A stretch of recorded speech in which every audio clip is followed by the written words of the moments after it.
Can we simulate reality in a dream? And this is a raw thought experiment that I have done. I'm not here trying to prove anything, and there might be some accurate flaws in this that maybe you guys can depict and help me out. But this is just to scratch the surface layer and just to prove a general idea. So for simplicity, we're gonna have two people or two entities. Let's say we have person one right here, and this is person two right next to each other. And person one, or let's just say subject one. So subject one is on the left and subject two is on the right. Now, I'd like to mention that if we're trying to run this experiment, we have to know that we're going to have a physical body and the rectangular shape represents its physical form, but we also need a mental. Let's just say this is kind of like the dream state or like the mind, and that has to be distinct. This has to be separate from the body. Consciousness is separate from our physical form, but for simplicity, we're just gonna go with this, that the mind or the dream state occurs here. That's better. And for subject two, the dream state would occur here. These are two distinct places. This is a physical form, this is a mental form. This is a physical form, this is a mental form. Can we simulate reality in a dream? We have two subjects back to back, subject one on the left, subject two on the right, and we have a mind and a body, and we have separate processes from the physical and the mental. So let's say subject one and subject two are right next to each other before they fall asleep, or let's just say that they're just talking to each other at first initially. They're having a nice conversation and whatnot, right? But as they are having a conversation, what's happening is that their physical form is also conversing. So let's just draw a line to illustrate that they are having a conversation. The physical form, right? This is connected as well, in addition towards the mental.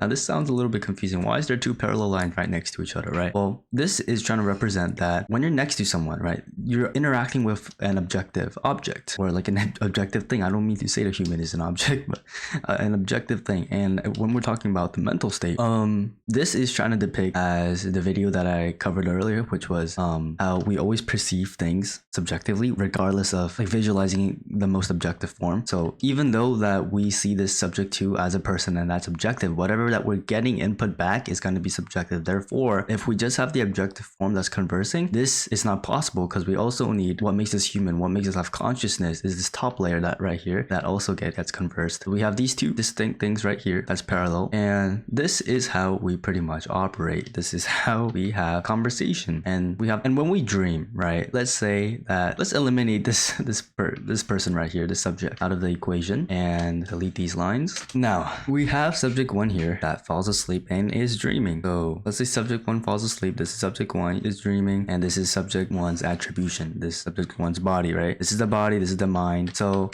when this person is dreaming, what's happening is, let's say this subject one is, thinking about subject two, and this is for simplicity, and I'm not gonna go on more about what other dreams can occur, because for instance, it might be more than subject two. It might be subject two and like the environment around them. There's so much nuances and descriptive information that I need to provide, that for simplicity, we're just saying that subject one is dreaming about subject two. Subject two is there, let's say that, right, and their dream. So what's happening is this mental processing that's happening right here is being connected, but not the physical form, but the mental form, and it's connecting to the subject. This is connecting to subject two, but not their physical subject two, but IS2, which is elusive subject two, which means that it's connecting through mental processing that's not technically real. And what makes us say that? What makes us say that this elusive subject two is not real? Well, because it doesn't have a physical form. This doesn't exist. This does not exist. Why doesn't it exist? It's because that when you have an idea, or when you're trying to converse with something that's in your head, the reason why it's not real is because there's no objective form to it. Because when you're interacting with someone, there has to be some sort of objective form. But how do we know for sure? What if that we're always dreaming and we don't know? What if that we think that there's an objective form, but in reality we are living like this in our day-to-day life? What if we are just living in this top layer, not the bottom layer? How do we know for sure, right? And I think there might be some evidence logic to prove that this might be not real, but currently I don't really have an answer, because I'm still thinking about this thought experiment. So we have this subject one and we have elusive subject two, which means that the subject two right here occurs apart from the physical reality. So we have an issue, because if this person is communicating with elusive subject two, right, if this subject one is communicating with subject two in their head, there has to be some sort of flaw towards it, and there certainly is. The flaw is that subject two has a physical form, right? And what does this mean? This means that there are certain attributions towards the physical form that subject one does not know. This means that subject two can have certain thought processes, right? And this is more low level, such as like, you know, like the structure of the DNA, obviously subject 1, how would they know that, right? Even subject 2 would not, in this layer, in their thinking and their mind layer, unconsciously they don't even know about their DNA structure, but their body does. Their physical form, in some sense, when they repair, when they do their thing, they know it's DNA. They know how to formulate, they know how to cure, like for instance, like in biology, you know, like T cells or whatnot. So it has a huge difference. And what if elusive subject 2 does that? You know, but we don't really know. I don't think our mind is capable enough to know the background processes of this entirely, right? Maybe, who knows? But we have subject 2 right here with certain thought processes, and this is the most crucial. The other low-level form, this is more like the unconscious form that our body does to repair itself, right? We could attribute this as well, but the most important thing that we're going to focus on is certain thought processes. Okay, so what does this mean? This means that whenever we have a conversation with subject 2, when subject 1 has a conversation with subject 2, we have to know that it goes through a filter, and the filter is kind of like this, where when subject 1 tries to communicate with subject 2, what's happening is they're going through this huge gap, and this huge gap is entirely subjective, and then boom, you're hitting this objective layer that pretty much has limitations to us, what we see as truly real. So as I mentioned in the video before, it's entirely subjective. The subject 1 cannot fully see subject 2. They can't. It just processes what they think of subject 2 in their own definition. And this is the biggest flaw with this thought experiment, is that, oh, then how is this possible? How can subject 1 fully know elusive subject 2? Because it's not like subject 1 can read subject 2's thought process in their mind. No, the only way they can really sort of kind of guess is the way that they speak, the way that they articulate, and the way that subject 1 processes that. Therefore, this elusive subject 2 is merely just like projection. It's kind of like, that's why it's an illusion. It's a projection. It's not real, right? So this means that we need the physical form as well. And when we have the elusive subject 2, we can't really communicate because it's just one direction, right? What if elusive subject 2 can communicate back to us, right? But what does this really mean when we're talking to someone in our head? And are they really us? Am I talking to you in my head? That sounds schizophrenic, but let's just say that I'm in a dream and I'm talking to someone in my dream, right? And when I'm talking to someone in my dream, is that person the same person that's just a different version of me that's in my head, or is that someone else, right? Like where does this come from? How do we create these projections or projectiles in our head? But we don't know.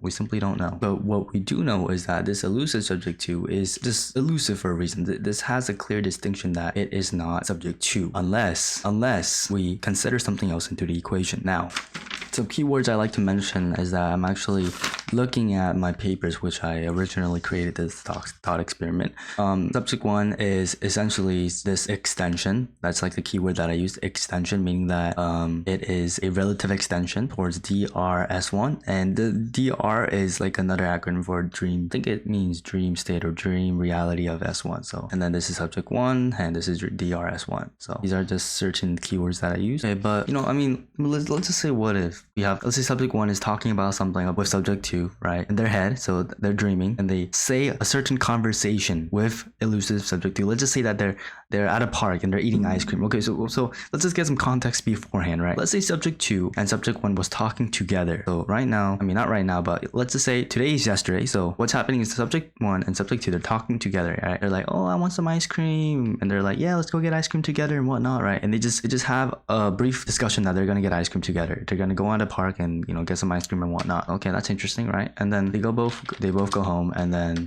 they pretty much distance each other from each other because they're pretty much having their own lives, right? So now we have this distinction between subject 1 and subject 2. Now let's just say that whenever you have since subject 1 is gonna have like an event tomorrow, he's gonna know that like subconsciously he's gonna plant that in his head. Oh, I'm gonna go tomorrow and have some ice cream with subject 2, you know. So now since that event has occurred, it didn't occur where the event didn't happen yet, but the event is planned. That itself is planned, and that is something that subject 1 knows. So there's a certain key towards it. There's a key, and the reason why I'm gonna say key is because let's say that now subject 1 is dreaming. Subject 1 goes to bed, you know, it's night, and he's gonna go get some ice cream tomorrow, but he knows that, right? So he dreams, and let's say he wakes up in his dream, so he thinks that he's basically gonna go get some ice cream, right? And boom, elusive subject 2 comes into play, where they're basically getting ice cream together. And now subject 1 and elusive subject 2 doesn't know that they're getting ice cream, right? Because I mean they are getting ice cream, but the real subject 1 doesn't know that he's dreaming, but they are still still getting ice cream, right? Yeah, they go to the park and go get some ice cream,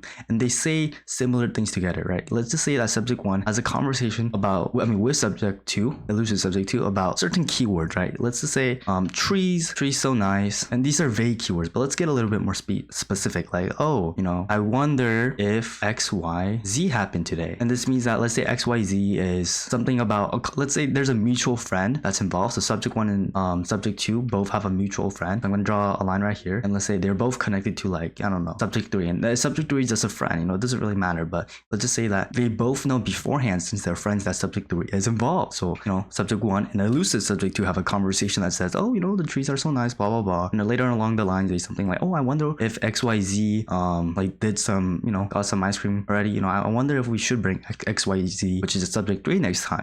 So we have these implications, we have these certain keys that's implanted, right? But sorry, subject 1 and elusive subject 2 are having this conversation all together, right? And it's pretty much real, right? And then let's say that subject 1, and elusive subject 1, after they get their ice cream, they disembark, they just go on their own, days and whatever, and subject 1 wakes up, right? And then subject 1 is going to be like, oh, this was just a dream, this never really happened. Now let's just say that, most likely subject 1 would not recall this, because every day we do dream, we are in our REM state daily. It's just that we just don't recall our dream. So even though we dream, we don't recall it. So but let's just say subject 1 does. Let's say subject 1 remembers, especially this part, because it's crucial to what's going to happen next. So it remembers this portion right here, and subject 1 goes with subject 2 to the park, and subject 1 and subject 2 goes to the park together, and then boom, they eat ice cream, and subject 1 still remembers the dream in the back of his head. He had it there. Maybe he has a conversation with subject 2, and they be like, oh, I actually had a dream about us going there, what a coincidence, yada yada. But later along the line, subject 2 says, oh, the trees are so nice, and then subject 2 says, I wonder if XYZ happened here, or I wonder if XYZ got ice cream already, or whatever that subject 2, elusive subject 2 said in the head and the dream state. So now we have subject 2 mimicking what's happening with elusive subject 2. Now how is that possible? How did subject 2 say these stuff, like say the trees are so nice, I wonder if XYZ, which is, how did subject 2 talk about subject 3 while elusive subject 2 did the same thing at the same time? Now this is kind of now subject 1 is just confused, like what's going on? This kind of feels like deja vu or whatever, right? Because maybe in some instances this is how deja vu can occur, even though it's not always the reason why, but in some instances it might. So subject 1 is confused. Now, subject 2 obviously doesn't know what's going on. Elusive subject 2 and subject 2 are complete different entities. They're complete different people. Or not even people. They're just complete different entities. Yeah, they're different, right? But how, in that instant, right? How did they say the same thing? How is that possible? Well, the reason why that happened is because since subject 1 knew subject 2 for a long time, subject 1 kind of built a subjective construction, a subjective key. Okay, we have a key right here. We have a key, and this is a key that subjective 1 possesses of subjective 2. Oh gosh. So after a lot of experience with subjective 2, subjective 1 kind of builds like a mental key, like a mental algorithm that's not really conscious, that you're not gonna like consciously like think of that, oh, subject 2 does this, subject 2 does that, subject 2 does this and that. You wouldn't like necessarily pick on or attune towards like the little nuances of subject 2, right? But back in our heads, we always know what makes subject 2 subject 2. For instance, if we have twins, right? Let's say we have 2 twins and you're friends with one of the twin, right? And once you get to know one of the twin better, then you will know that the other twin, even though they look objectively the same, they have different subjective self. And now this kind of key is the reason how they distinguish between people. And this key is how they kind of understand and process the real subject.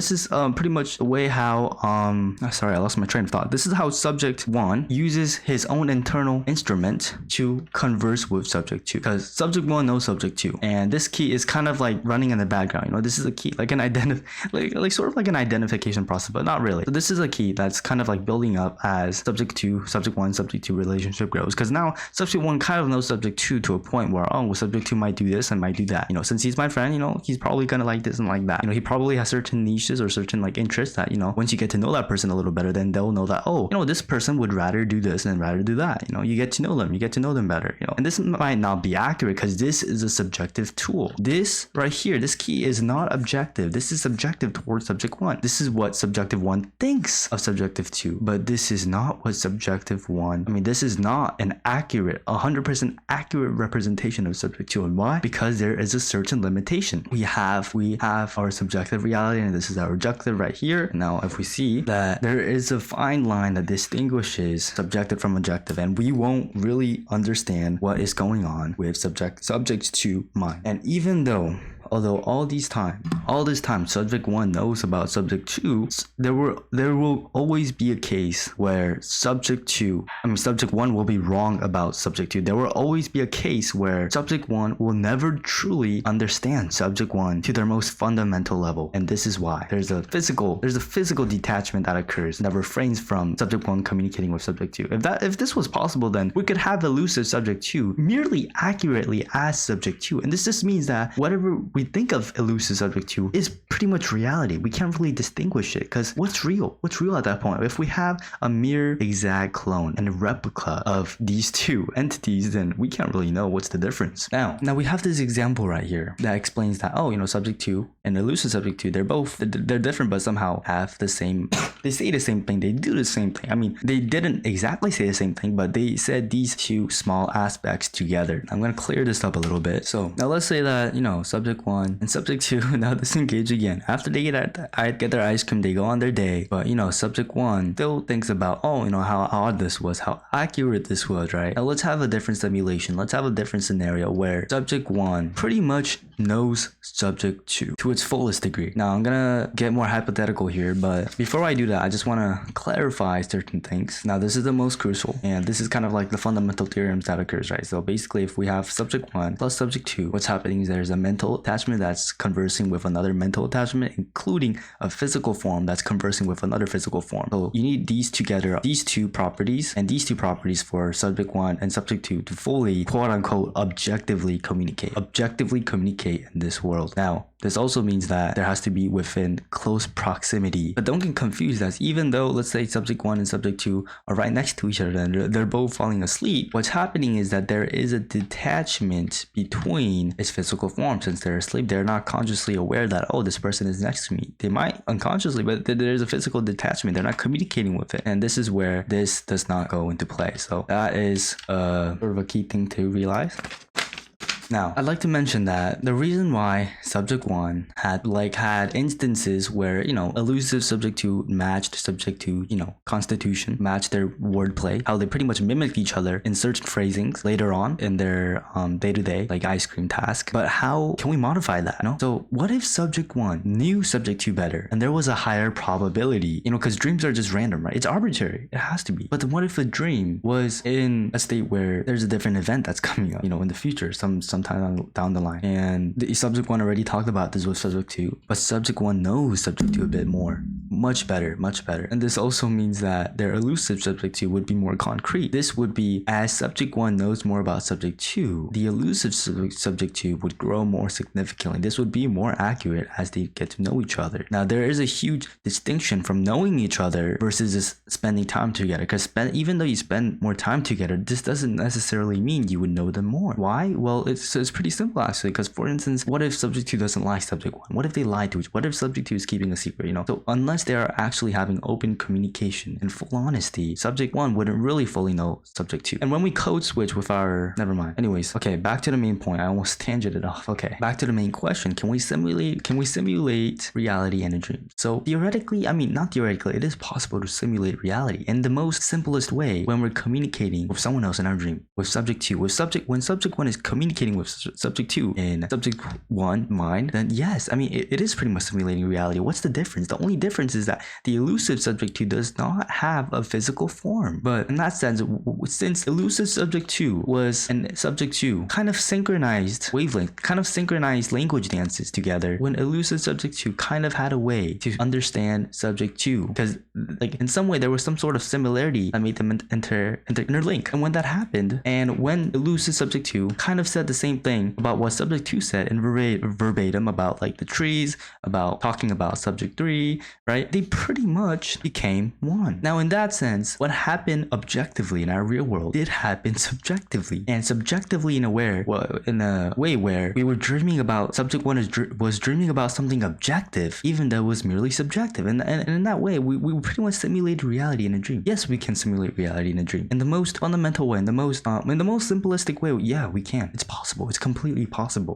But the huge distinction, and the nuance that we need to make is that although we can simulate reality in a dream, it will not be always accurate. There will always be a high probability that it will not always go as intended. And what we think of objectively is very filtered, very washed out by our subjective self. Therefore, we can simulate reality in a dream to an extent. Now, how do we make this 100% probable? How do we make it so that we can actually simulate reality, simulate everything in a dream as if it's real? Well, there is one way, and now I think we're getting closer and closer, and I'll explain why. So, if in the future there's a way where subject 1 can process another form of communication when they're dreaming, let's say that although currently we have subject 1 right here, and we also have its mind right here. Now, I'm gonna name this MS1 as meta subject 1 since it's detached from the physical form. And another attribution that I'm going to be adding is, and this will be always interconnected, and this will be like, let's say there's an objective interlink tool or like an OIT. This is a really weird acronym. Let's say OIT exists. Form. How is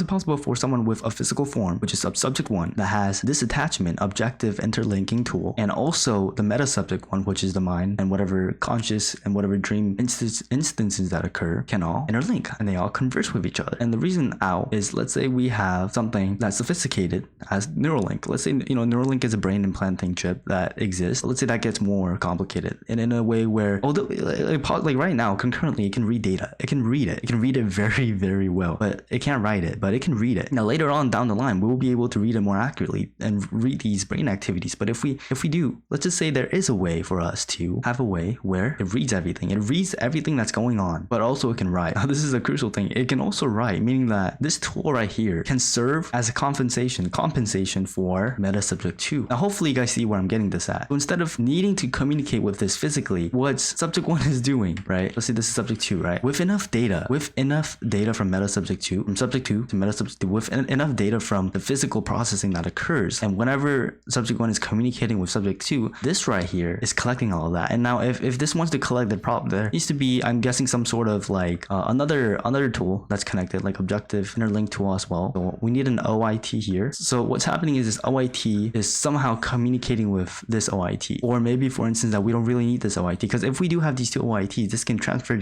like accumulate an intense amount of data and just give it to subject 1. And after that, what if, okay, we finish processing and then boom, we can just cut the communication with this. And now what we have is this isolated state of these three entities.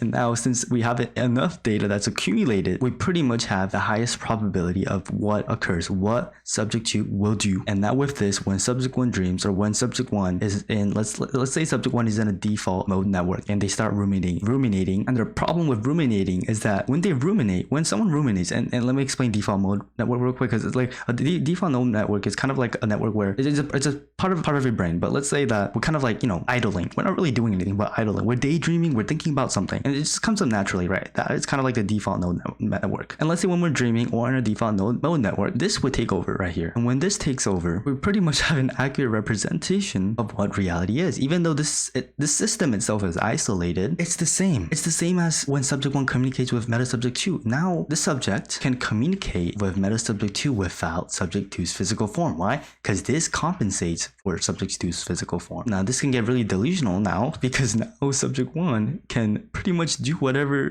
he likes, whatever they like, and communicate, and it would reciprocate, and this itself would be equally real as this entire system. Now this can interchangeably apply for meta subject 2. This also, after this cuts, this disconnects, this bridge disconnects, this can also be an own isolated system. And then the question would lie is, what is real? If we simulate reality in a dream to the most accurate precision, then what is real? Because now this itself can go in layers. Meta subject 1, right? Subject 1 can go in this inner loop and then go in that inner loop again. It could be like Inception. It could go in multiple layers. So what's real? What's real? Now with this, I'd like to mention that the most crucial component is data. Once data is accumulated and a read and write process is required, then this is highly probable. Now let's say theoretically, instead of this system, we have something else. Let's say we can bridge the gaps between subjective and objective somehow.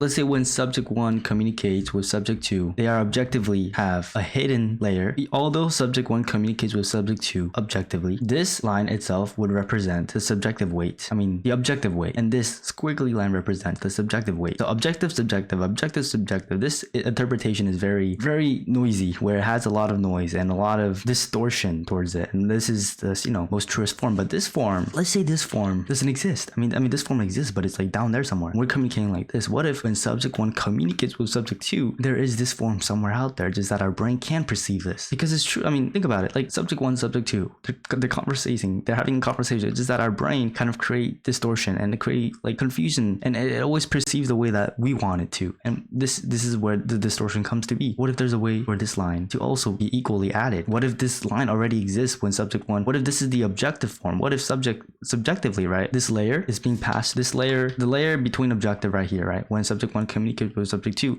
they're both being passed actually. It's just that it seems that we only pass this instead of this layer. What if they're all together, but it's just that we're just only able to just perceive the top? What if that's true? And in that case, we have subjective and objective. It's just that we only interpret subjective. We only can understand subjective, not objective. But if we do, then if we have some sort of instrument or tool, right, then we have the ability to completely eliminate the objective law, because now we can interpret the real way. We can interpret what subject 2 says the real way without any distortion. Now, is this possible? How do we visualize it? We can't. We simply can't, because we're human. We simply cannot process this portion right here, because our brain always confuses us. Our consciousness itself is it's formulated in a very unique way. We can't even comprehend it. But everything is subjective. Objective cannot be comprehended by us. Maybe it can, but I don't think it's possible. And I already proved multiple reasons why we can't process it, because there's always subjectiveness towards it. Our opinions, our view, our emotion that takes over.